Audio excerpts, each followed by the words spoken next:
Kumekuwa na lawama nyingi kumlaumu mwanaume mwenye nguvu zaidi ambaye anatajwa katika kitabu cha Waamuzi kuanzia sura ya 14 mpaka 16, ya kwamba alikuwa na nguvu nyingi na aliletwa kwa fursa ya kuwatoa, au ilikuwa ni fursa ya kuwatoa wana wa Israeli katika mikono ya Wafilisti, na sasa wanahitajika kuwa huru kwa ajili ya kumtukuza Mungu wao. Lakini ulimwengu wa leo umemwona Samsoni kana kwamba ni mmoja kati ya wanaume wazembe zaidi kwa sababu ya kudanganywa na mwanamke. Na kuna kale kamsemo kanasema, unajua mwanamke ni kiumbe dhaifu. Rafiki, huenda ikawa ni sentensi yenye ukweli, lakini leo natamani tumzungumzie Delila. Kichwa cha somo kinasema usingizi magotini mwa mwanamke kahaba. Tumzungumzie Delila. Yaani kabla hatujamlaumu Samsoni, tumtazame mtu aliyemwangusha Samsoni. Tumtazame mwanamke anayeitwa Delila. Na Biblia inataja habari ya bonde la Soreki. Kwa hiyo kabla hatujamtambua Delila, ni lazima tuyatambue makazi yake. Nilikuwa nikitazama mgogoro fulani uliokuwa unaendelea kwa baadhi ya wanazuoni wakilalamika au kuonyesha upinzani kuhusiana na utambulisho wa Delila. Kuna shida katika utambulisho wa Delila. Biblia imetaja ya kwamba Samsoni akampenda mwanamke katika bonde la wapi? La Soreki. Lakini Delila hataji kwamba ni mke wa mtu, hataji kwamba labda ni mtoto wa bin fulani, hataji kwamba labda ni ana undugu au taifa lake kwamba ni Mfilisti au ni Mwebrania. Na wengi tulifundishwa kwamba Delila ni Mfilisti. Fundishwa ya kwamba Delila alikuwa ni Mfilisti. Lakini Biblia haijazungumza habari ya utambulisho wa Delila kwamba ametoka katika taifa gani. Na mgogoro huu sasa wanazuoni wanasema Delila, upande mmoja wanasema Delila anaweza akawa ni Mwebrania au Mwisraeli kwa sababu ya jina lake. Jina Delila kwa namna nilivyotafuta ni jina la Kiebrania ambalo maana yake ni dhaifu, kitu fulani ambacho kiko delicate, kitu dhaifu. Kwa hiyo wanasema kwa mtazamo huu basi hawezi kuwa Mfilisti alafu akapewa jina la Kiebrania. Na kwa sababu hiyo tukilitazama bonde la Soreki, wanasema lilikuwa ni mpaka kati ya Timna na Zora. Timna walikuwa wanaishi wa Filisti na Zora walikuwa wanaishi wa Israeli wa kabila la Dani. Kwa hiyo hapa katikati hapa ilikuwa hata ile population ya pale walikuwa wakiishi watu mchanganyiko, yani Wafilisti na Waisraeli. Bonde la Soreki. Watu au wanazuoni wanaosema ya kwamba Delila ni Mfilisti, wao wanabaki katika tabia moja tu ya kwamba hali yake ya kumsaliti Samsoni inaonyesha ni tofauti na tabia za wanawake wengine wa Kiyahudi. Kwa hiyo kwa sababu ya tabia ya usaliti aliyoifanya, inamuondoa yeye kuwa Mwebrania. Lakini mimi nitatumia fursa hii, nitatumia mgogoro huu na Roho wa Mungu aniongoze kusema kile ambacho Bwana anataka tusikie jioni ya leo. Bwana Yesu asifiwe. Delila, mwanazuoni anayeitwa John William Rogerson, yeye anasema huenda Delila akawa ni mwanamke hatari sana kuwahi kutokea. Jambo la kwanza, utambulisho wake haueleweki. Lakini jambo la pili, inaonekana michezo yake ya namna hii, ya namna ambavyo alifanya kwa Samsoni haikuwa mara ya kwanza. Na kwa mtazamo huu basi ninataka kuungana na huyu Rogerson ya kwamba huenda Delila alikuwa ni mwanamke fulani hivi mhuni katika lile bonde la Soreki. Na hata wakuu wa Wafilisti wakati wanataka kwenda kutafuta siri za nguvu za Samsoni, Unajua yule mwanamke wa kwanza wa Samsoni walimtishia ya kwamba utakaposhindwa kutupatia siri za huyu mtu, za kitendawili alichotutegea, tutakuchoma moto. Lakini walipofika kwa Delila wakamwambia, unajua tunataka tujue nguvu za huyu mwanaume, lakini baada ya kutupatia siri zake tutakupatia fedha. Kwa hiyo inaonekana hakuwa mwanamke wa kawaida. Hakuwa mwanamke ambaye ni mtaratibu. Naomba nitumie Kiswahili hiki, sijajua kama kiko rafiki. Huenda Delila alikuwa ni shangingi. Shangingi nilisikia tafsiri ya juzi ya kwamba ni mwanamke fulani mwenye umri fulani mkubwa hivi, lakini anapenda starehe na matumizi makubwa ya fedha. Hivyo kwa tabia hizi alizozionyesha kwa Samsoni, kiasi kwamba Samsoni anaanguka, ni wazi kabisa hakuwa mwanamke salama mwenye nidhamu. Wakati nasoma kitabu ameandika Ellen White, kinaitwa From Eternity Past, sijui kama kiko katika tafsiri ya Kiswahili. Ellen White anamuita Delila, anampa jina the consumer. Hello? Yani na mimi nikaongeza the eater. Yeye ambaye anatazama fursa mahali fulani, ikiwezekana hata kuua. Hello? Kwamba kwa sababu kuna fedha naweza nikaua ili nipate fedha. Eternity Past, ile From Eternity Past ni ukurasa wa 50. Kwa hiyo kabla lawama zetu hazijafika kwa Samsoni, ni lazima tuangalie ni mitego ipi iliyotumika kwa ajili ya kumwangusha Samsoni. Hivyo tumejua ya kwamba Delila alikuwa ni mwanamke hatari. Usingizi magotini mwa kahaba. Warumi sura ya 13 na mstari ule wa 11, neno la Mungu linasema, naam, tukiujua wakati kwamba saa ya kuamka katika usingizi imekwisha kuwadia, kwa maana sasa wokovu wetu u karibu nasi kuliko tulipoanza kuamini. Samsoni aliitwa kwa kusudi moja la kuwatoa wana wa Israeli katika mikono ya Wafilisti na kuwaweka huru, ya kwamba wapate nafasi ya kumwabudu Mungu wao. Unajua, unapokuwa katika utawala fulani ni lazima uende sawasawa na mamlaka ya utawala huo. Utakapokuwa kinyume, ni ngumu kutenda kile ambacho wewe unakihitaji. Nataka kusema nini?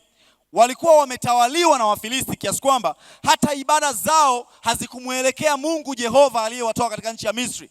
Ibada zao zilielekea kwa Mungu aliyekuwa anaitwa Dagon, Mungu samaki wa Wafilisti. Na leo Samsoni anaitwa mara ya kwanza anapewa maelekezo, wazazi wanapewa maelekezo ya kwamba mtamzaa mtoto, lakini wembe usipite katika kichwa chake. Lakini pia asiwe na matumizi ya kilevi. Ahakikishe ya kwamba kila atakaloelekezwa na Bwana itakuwa ni rahisi yeye kutii. Na Ellen White anasema endapo Samsoni angekuwa anatii kila anachoelekezwa na Mungu, angekuwa ni mtu mwenye furaha sana, alafu Mungu angemuinua zaidi na zaidi. Akapata mwanamke wa Kifilisti.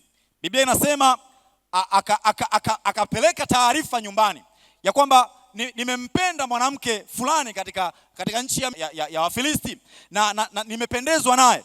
Wale wazazi wacha Mungu wakamwambia, hivi hapa katika Israeli hakuna uliyemuona ambaye anaweza akaendana na wewe?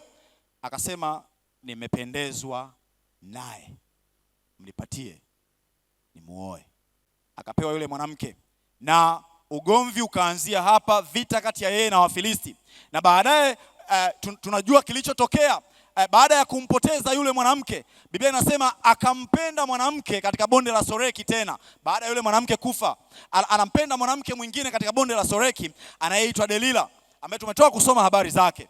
Na baada ya kumpenda Delila, tunajua kilichofuata. Delila aliposikia habari ya fedha, akasema nitatafuta namna ya kushughulika na Samsoni.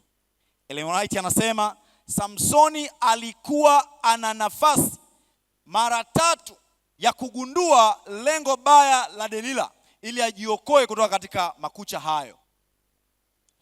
Lakini kwa sababu ya kutokujali, kwa sababu ya kupuuza, kwa sababu ya kujiamini ambako hakuna Mungu ndani yake, Samsoni akatobolewa macho. Wewe nikwambie rafiki, kitabu cha Waamuzi sura ya 16 mstari wa 19, Biblia inasema akamlaza magotini pake.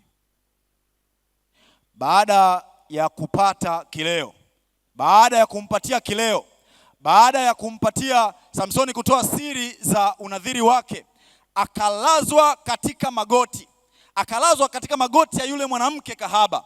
Akalazwa katika magoti ya Delila na nywele zikakatwa. Baada ya nywele kunyolewa, tunajua kilichofuata, Samsoni alitobolewa macho. Ngoja nikwambie rafiki, huenda umelaza kichwa chako ambacho Bwana amekupatia karama. Kuna karama Bwana amekupatia na umezilaza katika dhambi fulani.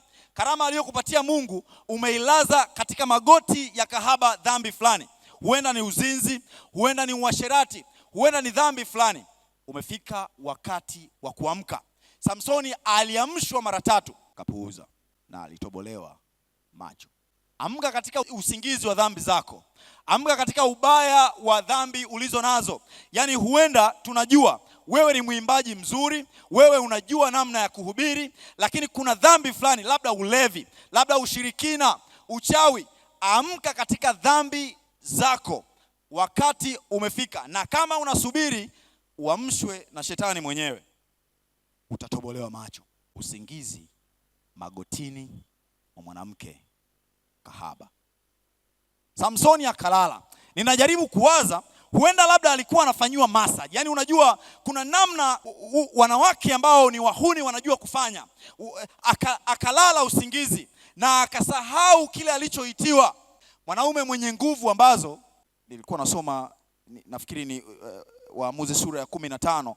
Kuna wakati fulani aliingia katika mji wa Filisti usiku wa manane, wakasema tumsubiri mpaka asubuhi tupate namna ya kumuua. Mwanamume akaamka saa 8 usiku. Saa 8 usiku akafika katika lango la jiji. Jamani, sio lango la nyumbani, lango la jiji. Yaani ninamaanisha, hebu jaribu kuwaza Dar es Salaam ikiwa imepigwa ukuta mzima, alafu lango lake haliwezi likawa kama mlango wa nyumbani. Alipofika pale, Biblia inasema akaungoa na yani na zile bawaba zote, alafu akajitwika mabegani. Sio tu kujitwika mabegani, akatembea nao, na sio tu kutembea, akapanda mlima. Kuna kilima kilichokuwa kitazamana na mji unaoitwa Hebron, akaenda akaliacha huko juu. Lakini leo mwanaume huyu amelazwa katika magoti ya mwanamke aliyetoka katika bonde la walima zabibu, walevi, na nywele zinanyolewa. Nywele ambazo zilikuwa ni utambulisho ya kwamba huyu ni mnadhiri wa Mungu, leo zinanyolewa. Amka katika magoti ya dhambi zako. Huenda ni uzinzi, uvunjifu wa Sabato, huenda ni uasherati, huenda ni ushirikina, rushwa. Na hii unajua haijalishi ni nani, mtu aliyeitwa yeyote. Huenda uko mahali fulani na cheo fulani ambacho umekipata pale kazini, pale serikalini, katika taasisi fulani. Bwana amekuita ya kwamba uamke katika usingizi wa dhambi zako. Rushwa, Bwana atuokoe. Bwana Yesu asifiwe. Kama hatutamruhusu Roho Mtakatifu atuongoze katika nyakati hizi za usingizi ambazo tumelala katika dhambi zetu, tutatobolewa macho.